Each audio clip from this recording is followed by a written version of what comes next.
अब 26 दिसंबर को वीर बाल दिवस की भूमिका और भी अहम हो गई है। साथियों, सिख गुरु परंपरा केवल आस्था और आध्यात्म की परंपरा नहीं है, ये एक भारत श्रेष्ठ भारत के विचार का भी प्रेरणा पुंज है। हमारे पवित्र गुरु ग्रंथ साहब से बड़ा इसका उदाहरण और क्या हो सकता है। इसमें सिख गुरुओं के साथ साथ भारत के अलग अलग कोणों से 15 संतों और 14 रचनाकारों की वाणी समाहित है। इसी तरह आप गुरु गोविंद सिंह जी की जीवन यात्रा को भी देखिए। उनका जन्म पूर्वी भारत में पटना में हुआ। उनका कार्यक्षेत्र उत्तर पश्चिमी भारत के पहाड़ी अंचलों में रहा और उनकी जीवन यात्रा महाराष्ट्र में पूरी हुई। गुरु के पंच प्यारे भी देश के अलग अलग हिस्सों से थे और मुझे तो गर्व है कि पहले पंच प्यारों में एक उस धरती से भी था, द्वारिका से, गुजरात से, जहां मुझे जन्म लेने का सौभाग्य मिला है। व्यक्ति से बड़ा विचार, विचार से बड़ा राष्ट्र, राष्ट्र प्रथम का यह मंत्र गुरु गोविंद सिंह जी का अटल संकल्प था। जब वो बालक थे तो ये प्रश्न आया कि राष्ट्र धर्म की रक्षा के लिए बड़ी बलिदान की जरूरत है। उन्होंने अपने पिता से कहा कि आपसे महान आज कौन है, ये बलिदान आप दीजिए। जब वो पिता बने तो उसी तत्परता से उन्होंने अपने बेटों को भी राष्ट्र धर्म के लिए बलिदान करने में संकोच नहीं किया। जब उनके बेटों का बलिदान हुआ तो उन्होंने अपनी संगत को देखकर कहा, 4 मुए तो क्या हुआ, जीवत कई हजार। अर्थात मेरे 4 बेटे मर गए तो क्या हुआ, संगत के कई हजार साथी, हजारों देशवासी मेरे बेटे ही हैं। देश प्रथम, नेशन फर्स्ट को सर्वोपरि रखने की ये परंपरा हमारे लिए बहुत बड़ी प्रेरणा है। इस परंपरा को सशक्त करने की जिम्मेदारी आज हमारे कंधों पर है। साथियों, भारत की भावी पीढ़ी कैसी होगी, ये इस बात पर भी निर्भर करता है वो किससे प्रेरणा ले रही है। भारत की भावी पीढ़ी के लिए प्रेरणा का हर स्रोत इसी धरती पर है। कहा जाता है कि हमारे देश भारत का नाम जिस बालक भारत के नाम पर पड़ा वो सिंहों और दानवों तक संहार करके थकते नहीं थे। हम आज भी धर्म और भक्ति की बात करते हैं तो भक्तराज प्रहलाद को याद करते हैं। हम धैर्य और विवेक की बात करते हैं तो बालक ध्रुव का उदाहरण देते हैं। हम मृत्यु के देवता यमराज को भी अपने तप से प्रभावित कर लेने वाले नचिकेता को भी नमन करते हैं। जिस नेत्री नचिकेता ने बाल्यकाल में यमराज को पूछा था, व्हाट इज डेथ, मृत्यु क्या होता है। हम बाल राम के ज्ञान से लेकर उनके शौर्य तक, वशिष्ठ के आश्रम से लेकर विश्वामित्र के आश्रम तक, उनके जीवन में हम पग पग पर आदर्श देखते हैं।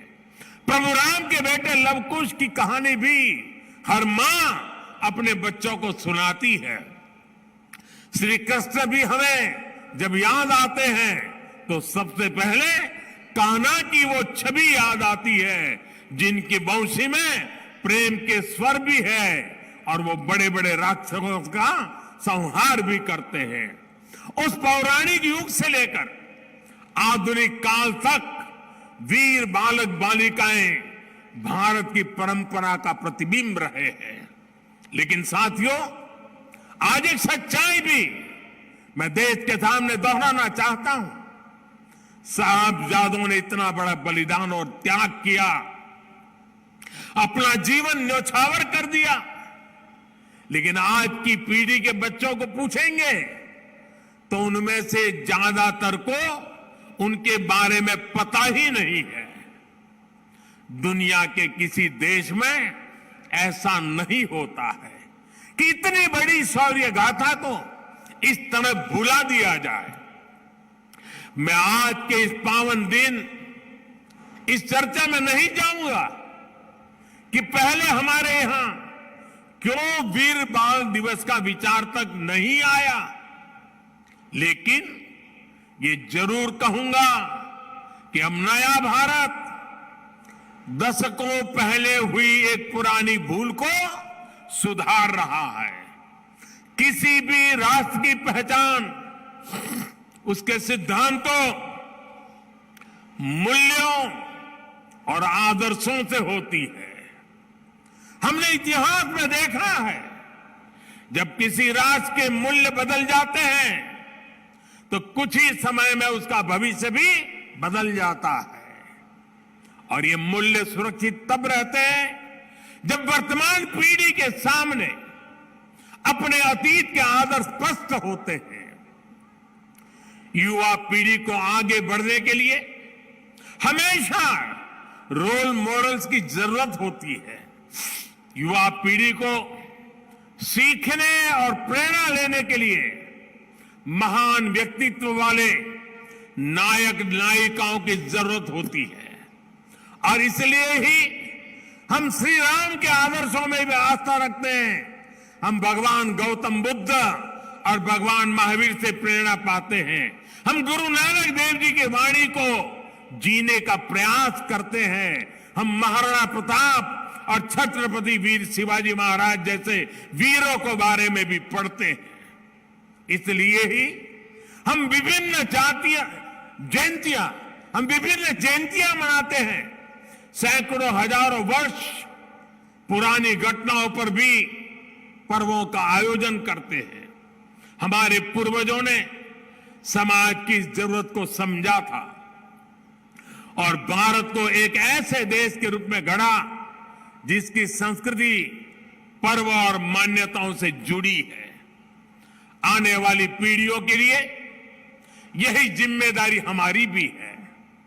हमें भी उस चिंतन और चेतना को चिरंतर बनाना है। हमें अपने वैचारिक प्रवाह को अक्षुण्ण रखना है। इसलिए आजादी के अमृत महोत्सव में देश स्वाधीनता संग्राम के इतिहास को पुनर्जीवित करने के लिए प्रयास कर रहा है। हमारे स्वाधीनता सेनानियों के, वीरांगनाओं के, आदिवासी समाज के योगदान को जन जन तक पहुंचाने के लिए हम सब काम कर रहे हैं। वीर बाल दिवस जैसी पुण्यतिथि इस दिशा में प्रभावी प्रकाश स्तंभ की भूमिका निभाएगी। साथियों, मुझे खुशी है कि वीर बाल दिवस से नई पीढ़ी को जोड़ने के लिए जो क्विज कंपटीशन हुआ, जो निबंध प्रतियोगिता हुई, उसमें हजारों युवाओं ने हिस्सा लिया है। जम्मू कश्मीर हो, दक्षिण में पुडुचेरी हो, पूर्व में नागालैंड हो, पश्चिम में राजस्थान हो, देश का कोई कोना ऐसा नहीं है जहां के बच्चों ने इस प्रतियोगिता में हिस्सा लेकर के साहबजादों के जीवन के विषय में जानकारी न ली हो, निबंध न लिखा हो। देश के विभिन्न स्कूलों में भी साहबजादों से जुड़ी कई प्रतियोगिताएं हुई हैं। वो दिन दूर नहीं जब केरला के बच्चों को वीर साहिबजादों के बारे में पता होगा, नॉर्थ ईस्ट के बच्चों को वीर साहिबजादों के बारे में पता होगा। साथियों, हमें साथ मिलकर वीर बाल दिवस के संदेश को देश के कोने कोने तक लेकर जाना है। हमारे साहिबजादों का जीवन, उनका जीवनी संदेश देश के हर बच्चे तक पहुंचे, वो उनसे प्रेरणा लेकर देश के लिए समर्पित नागरिक बने। हमें इसके लिए भी प्रयास करने हैं। मुझे विश्वास है हमारे एकजुट प्रयास समर्थ और विकसित भारत के हमारे लक्ष्य को नई ऊर्जा देंगे। हमारे चैनल को लाइक, शेयर और सब्सक्राइब जरूर करें और नई अपडेट्स के लिए बेल आइकन दबाना ना भूलें।